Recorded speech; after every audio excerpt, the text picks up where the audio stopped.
नमस्कार. मराठी कथा संमेलन सादर करीत आहे साहित्यरत्न लोकशाहीर अण्णाभाऊ साठे लिखित कादंबरी रानबोका भाग 6. खाटेवर पडून संभाजी विचार करीत होता आणि मोहना म्हणत होती, आता संभाजीचं लग्न होणार नि तो आपल्याला अंतरणार आणि ते दुःख आपण कसं सहन करणार. ती दोघं गप्प पडून एक दुसऱ्याचा विचार करीत होती. मोहना वरचेवर कूस बदलत होती. ती वावटळात टाकलेल्या मासळीप्रमाणे तळमळत होती आणि हळूच डोळ्याच्या कोपऱ्यातून संभाजीकडे पाहत होती. थोड्या वेळात तिनं कसला तरी निश्चय केला नि चटकन उठली नि संभाजीच्या खाटेजवळ जाऊन दुमडून उभी राहिली. पुढं जायची तिला हिंमत झाली नाही. मग तिनं दुरूनच हाक मारली, अहो, झोपलात का? नाही नाही, झोपच लागेना. बोल. संभाजी उठून बसला. नाही नाही, मी असं म्हणते, जर मी लग्नाला आले तर तुमच्या आईला राग तर येणार नाही ना? मोहना म्हणाली, मला बाई भीती वाटते. जर तुमच्या लग्नात माझा अपमान झाला तर मला जगणे कठीण होईल म्हणून विचारते. तू कसली चिंता करू नको, संभाजी म्हणाला.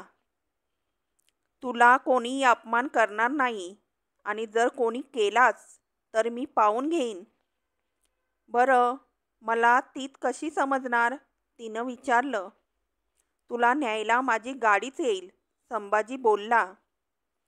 परंतु हळदी दिवशी हो, तिनं हुकमी स्वरात सांगितले. होय, हळदी दिवशी गाडी येईल, संभाजी म्हणाला. तू आपली तयारी करून ठेव. बरं, असं म्हणून तो हर्षभरीत झाला. आनंद तिच्या हृदयात मावेनासा झाला. ती प्रफुल्लित होऊन म्हणाली, मग झोपते तर मी. झोप, दिवा मालव. मोहनानं दिवा मालवला नि आपल्या अंथरुणावर जाऊन झोपली. सकाळी मोहनानं उठून प्रथम आंघोळीचं पाणी ठेवलं नि ती सरळ गावात जाऊन एक तलम धोतर घेऊन आली. तेव्हा संभाजी उठला होता. तेव्हा ती त्याला म्हणाली, चला आंघोळ उरकून घ्या. अगं, पण मला दुसरं धोतर नाही, संभाजी म्हणाला. मी घरी जाऊन करीन आंघोळ. हे घ्या धोतर नि जा बरं मोरीत, ती बोलली. संभाजी चकित होऊन मोरीत गेला. आंघोळ न्याहारी उरकून संभाजी निघाला. तेव्हा मोहना दुग्ध स्वरात म्हणाली, विसरू नका, गाडी आली पाहिजे. मी वाट पाहीन, नाहीतर माझी निराशा कराल. मोहना, मोहना, हे काय ग? मी मुळीच विसरणार नाही. मात्र गाडी आली की तू निघायचं. मी निघतेच, ती म्हणाली आणि संभाजीनं मोटारसायकल सुरू केली नि बरं जातो मी, असं म्हणून त्यानं हळूच गती घेतली. तशी मोहना पुढं जाऊन म्हणाली, त्या रानबोक्याच्या नादाला लागू नका, त्याची कळ काढू नका. जा, ठीक आहे, असं म्हणून संभाजीनं गती घेतली. तो आलेल्या वेगानं परत सुरेलच निघाला. मोहना अंगणात उभी होती. ती त्याची पाठमोरी आकृती पाहत होती. पण एक पहिलेदार वळण घेऊन ती मोटारसायकल तिच्या दृष्टीआड झाली नि फक्त तिचा आवाज ऐकू येऊ लागला. तो आवाज उशिरा ऐकू येऊन नाहीसा झाला आणि ती घरात गेली. संभाजीचं लग्न निश्चित झालं होतं. फक्त विधी म्हणून दोन्ही गावची माणसं इकडून तिकडून खेपा घालीत होती. सुरलेचे लोक वजारडे गावी जात होते तर वजारडेचे पाहुणे सुरलेला जात होते आणि दोन्हीकडील पुरणपोळ्यांचा फडशा पाडीत होते. रामराव वजारडेनं आपल्या मुलीच्या लक्ष्मीच्या लग्नाची जंगी तयारी चालवली होती. ती माझी लेक आपल्या भाच्याला देणार असा त्यांचा बोल होता नि तो खरा व्हायची वेळ येऊ लागली होती नि त्याच लग्नाचा त्या भागात भलताच बोलबाला झाला होता. त्यात दरम्यान गण्यानं दत्तू बेंद्रेच्या विरुद्ध मोहीमच उभारली होती. 500 रुपये देऊन आपला जीव वाचव, नाहीतर तुला ठार मारीन, असा गण्यानं दत्तूला निरोप दिला होता. तर 500 रुपयांऐवजी मी तुझ्यावर कुऱ्हाडीचे 500 घाव घालीन असा दत्तूनं गण्याला उलटा सांगावा दिला होता. नि त्यामुळे गण्या पेटला होता. दत्तूला गारद करण्यासाठी जीवाचं रान करीत होता. दत्तूच्या मळ्याभोवती घिरट्या घालीत होता. अगदी रानबोक्याप्रमाणे तो एक एक पाऊल उचलीत होता. दत्तू बेंद्रे किंवा त्याची बहीण सीता यापैकी कुणीही आपल्या झपाट्यात यावे यासाठी तो धडपडत होता. त्याच वेळी संभाजीचं लग्न होणार, नवरी ठरली आहे अशी बातमी गण्याला समजली होती. आणि संभाजीच्या लग्नात भयंकर विघ्न कसं आणावं याचाही तो विचार करीत होता. रामराव वजारडेकरांचे वराड सुरलेत जाऊन तिथंच लग्न होऊन वरात निघणार अशी बातमी बंड्या रामोशानं आणली होती. आणि तेव्हापासून गण्या भलताच अस्वस्थ झाला होता. एकच काडतूस खडची घालून मी तुझी बडबड बंद करीन हे संभाजीचे शब्द गण्याला बेचैन करीत होते. आणि त्याचा तो धोकेबाज आत्मा किंचाळीत होता, सूड. दुपार झाली होती. सूर्य आपल्या कलानिशी तापत होता. त्याचं वैशाखातील ऊन रणरणत होतं. सर्वत्र धग पसरली होती आणि त्या तप्त वारे सर्व दिशांनी सैराट पळत होते. माणसांना सूर्याचं ते अस्तित्व नको झालं होतं आणि प्रत्येक माणूस सूर्यास्ताची वाट पाहत होता. गण्या आणि बंड्या एका झाडाखाली बसले होते. गण्याची ती क्रूर नजर दत्तू बेंद्रेच्या मळ्यावर घिरट्या घालीत होती. उशिरानं बंड्या रामोशाला वाचा फुटली. तो म्हणाला, दादा, संभाजीच्या लग्नाचं काय करायचं? काय ठरलंय? काय ठरलं असेल तर मला बी वाईस कळू द्या की. गण्या, बंड्या, संभाजीच्या लग्नाआधीच त्याची वरात कशी काढायची याची म्या तयारी केली या. गण्या नाक फेंदरून म्हणाला. म्हणजे ह्या कामासाठी उद्याच आपण आपली सारी नेटकी माणसं गोळा करायची आणि ती सारी वजारड्याच्या खिंडीत बसवायची. नि वजारड्यांचं वराड आलं की ते मारून काढायचं, लुटून काढायचं. मग जीवाचं काय बी हो, भले. बंड्याला आनंद झाला. तो चेकळून म्हणाला, दादा, या कामात दागदागिनेनी रोकड रक्कम असं बरंच घबाड आपल्या हाती लागणार हाय. लवकरच ती तयारी करा. अहो, संभाजीला त्याचा सासरा 10,000 रुपये हुंडा बी देणार हाय. आता तयारी. अरे मी काही गप्प बसलेलो नाही. सगळीकडं माणसं गेल्या ती म्हणजे माझी तयारी झाली या. गण्या म्हणाला. बंड्या, त्यानं भरफडात मला धमकी दिली की एक काडतूस खडची घालून मी तुझी बडबड बंद करीन. ते मी केव्हाच विसरणार नाही आणि आता मी माघार घेणार नाही.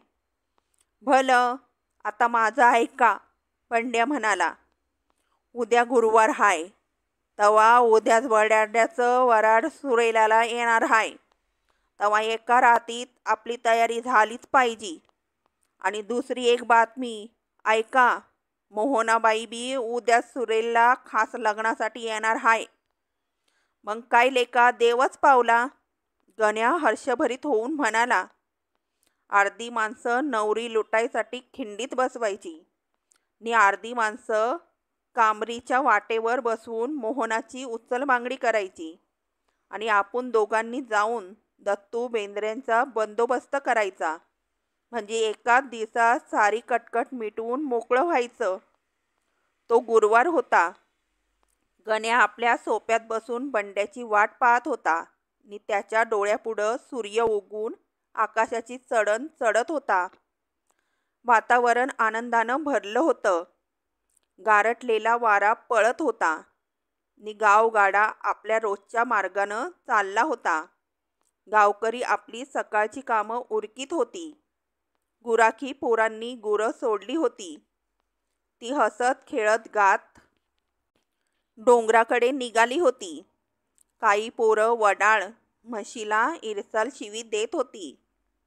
गण्यानं रात्रीच 10-12 कोंबड्यांचं खुराडं चोरून आणलं होतं. त्यातील 5-6 कापून चुलीवर चढवली होती आणि बंड्या रामोशाला दारू आणायला पाठवून तो निवांत बसला होता. रातभर त्याला झोप नव्हती.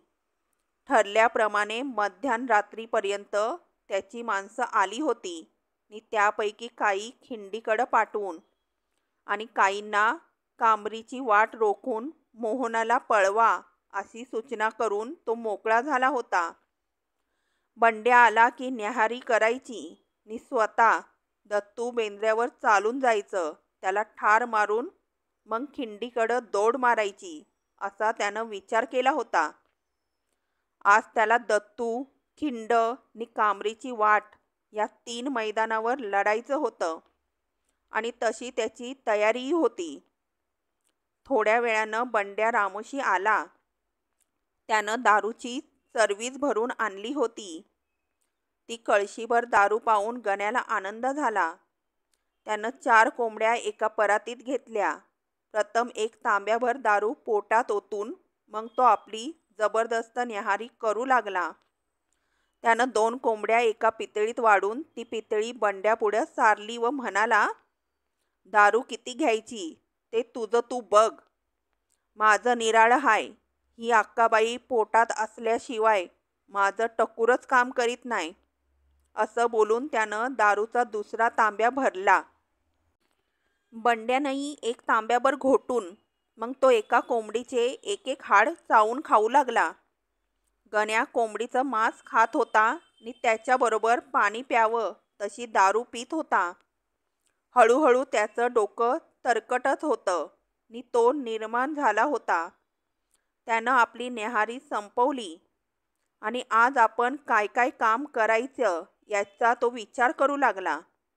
खिंडीत नवरी लुटायची, माळावर मोहना पळवायची आणि आत्ताच जाऊन प्रथम दत्तू बेंद्रेच्या बस्तर बाळ्या करायच्या.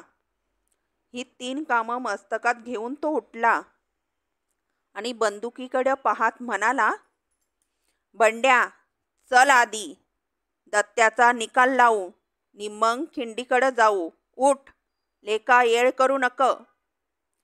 बंड्यालाही दारू चढली होती. तो चटकन उठला. त्यानं एक गिरकी घेऊन बंदूक खांद्याला लावली नि गुमान चालू लागला. त्याच्या मागून गण्या हत्तीप्रमाणे पावलं टाकीत होता. आज आपण किती भयंकर कृत्य करणार आहोत याचे त्याला मुळीच भान नव्हते. ते दोघं एका पादीनं चालत होते, परंतु कोण कोणाशी बोलत नव्हते.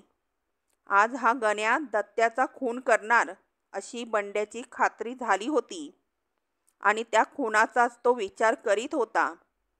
आणि पुन्हा आज आपल्या खात्यावर खुनाची नोंद होणार या विचारानं त्याचं काळीज फाटलं होतं. नि तो मनात म्हणत होता, खरंच हा गण्या माणूस नसून खरोखरच ही रानबोक्याची औलाद आहे. ज्या जाळीत फासेपारद्याने तो रानबोका मारला त्या जाळीजवळ जातात गण्या थांबला. म्हणाला, बंड्या, ह्या जाळीत गाठून त्या भडव्यांनी रानबोक्याचा मुर्दा पाडला नाही ना? व्हय, आपण चला, बंड्या म्हणाला नि पुन्हा ते चालू लागले. गण्या एका झाडाखाली थांबला. त्यानं नदी पलीकडे असलेल्या दत्तूच्या मळ्याकडे नजर टाकली. तेव्हा त्याच्या डोळ्यात जाळ झाला. तो बेगुमानपणे म्हणाला, बंड्या, तू बंदूक घेऊन या झाडाखाली बस आणि तुझा तो भाला पण दे. मी एकटाच जाऊन बेंद्र्याची खबर घेऊन येतो. ते ऐकून बंड्याला आनंद झाला. आपला भाला गण्याला देऊन त्यानं त्या झाडाखाली मटकन बैठक मारली आणि आपणाला एका संकटातून वाचवल्याबद्दल देवाचे नाव घेतले. हातात भाला घेऊन गण्या भरकन नदीत उतरून दत्तू बेंद्रेच्या मळ्यात शिरला. अगदी रानबोका घरात शिरावा तसा त्या मळ्यात जाऊन एका झाडाआड दबा धरून बसला. ती सकाळची वेळ होती. गावातील माणसं अजून शिवाराकडे वळली नव्हती. परंतु दत्तू बेंद्रे आज सकाळीच आपल्या मळ्यात आला होता. तो मळ्यातील प्रत्येक पीक पाहत विहिरीकडे वळला आणि मग विहिरीच्या ढाळेवर निवांत उभं राहून समोर पाहू लागला. आणि ती संधी साधून गण्या पुढं झाला. त्यानं दत्तूला कसलीच उसंत मिळू दिली नाही.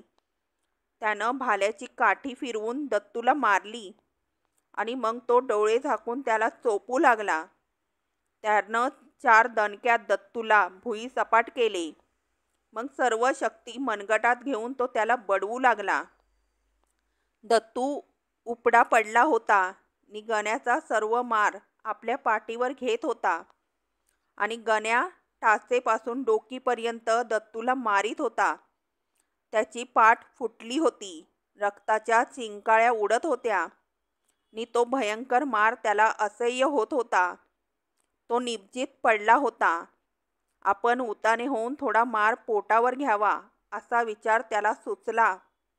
पण एकाच काठीत आपलं पोट फुटेल अशी त्याला भीती वाटली आणि तो तसाच पडून सर्व मार पाठीवर घेऊ लागला. उशिरानं दत्तू मार खाऊन बेजार झाला आणि सर्व शक्ती एकवटून ओरडला, गण्या, मारू नको. चल, तुझे 500 रुपये घेऊन जा. चल, उठ. गण्या धापा टाकीत बोलला आणि दत्तू उठला. पण त्याला मुळीच चालता येत नव्हते. गण्यानं त्याला आधार देऊन उठवला आणि तसाच घरी नेला. सीता घरात होती. दत्तूची ती अवस्था आणि गण्याला पाहून तिला कापरच भरलं. दत्तूच्या टाचेवरून ओघळणारे रक्ताचे ओघळ पाहून तिनं छाती बडवून घेतली आणि दत्तू म्हणाला, सीता, याला 500 रुपये दे आणि ही पीडा जाऊ दे इथून. त्यावर सीता काहीच बोलली नाही. ती अगतिक होऊन घरात गेली आणि चौकटीच्या आत भिंतीला पाठ लावून गण्यानं बैठक मारली. जवळच त्यानं भिंतीला टेकून आपला भाला उभा केला होता आणि त्याच्या पुढील भिंतीला पाठ लावून दत्तू शांत बसला होता. त्याचा आत्मा जळत होता. त्या भयंकर पराभवानं त्याच्या मस्तकात डोंब उसळला होता. चवल्या, पावल्या, अर्धल्या अशा फुटकळ नाण्यांनी भरलेला एक कासंडी घेऊन सीता बाहेर आली आणि ती कासंडी गण्यापुढे ओतून म्हणाली, हे पैसे मोजून घे आणि लवकर काळं कर. चल. गण्या काहीच बोलला नाही. तो ओणवा बसून चिल्लर मोजू लागला. 1-1 रुपयाच्या चवडी करून ओळीनं मांडू लागला. थोड्या वेळानं दत्तू उठला आणि 2च पावलं चालून पुन्हा खाली बसला.